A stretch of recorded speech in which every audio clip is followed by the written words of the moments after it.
तो hello guys, Jai Jagannath. Welcome to my YouTube channel YT Sagar Prasad. Finally guys, काली राति रे आमे आसी पहुंची जाइछु बालेश्वर रे। आज हमर ट्रैवलिंग स्टार्ट हो जाइछि। आजिर फास्ट ट्रैवलिंग होइछि भूषंडेश्वर। आपण मान तो देखि पारुथे वीडियो स्टार्टिंग रे मु खाली धान बिल देखै चलछि। भूषंडेश्वर जीवा रास्ता रे मु देखली आको एपटे बहुत धान चाष होउछि। खाली धान नुहे, माछ पान आ माछर खास कर चिंगुड़ी चाष बहुत होउछि। खाली बालेश्वर रो एनएच गाँ भितर पशि आसबे यही सब दृश्य देखिपारे। प्रायतः समस्ते कहते बालेश्वर हूँ ओडिशार भात हांडी।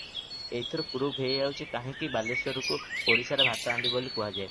आको एपटे बहुत परिमाण धान चाष हुए। आपण मैंने तो वीडियो स्टार्टिंग रु देखिपारे। एति किछि नुहे, ये तो खाली गोटे छोट नॉर्मल क्लिपटे। जदि आपण मानक पूरा धान चाष देखिए तो वीडियो बहुत बड़ हो। आ चिंगुड़ी चाष नेक्स्ट वीडियो आसीଯିव। आशा करुच्ची आपण मानक ए भिडियोटी भल लगी। जदि भल लगी तो निश्चय लाइक कमेंट शेयर और सब्सक्राइब करेंगे। तो ये रही पुणी देखा नेक्स्ट वीडियो रे। तो लव यू ऑल, जय जगन्नाथ, गुड बाय।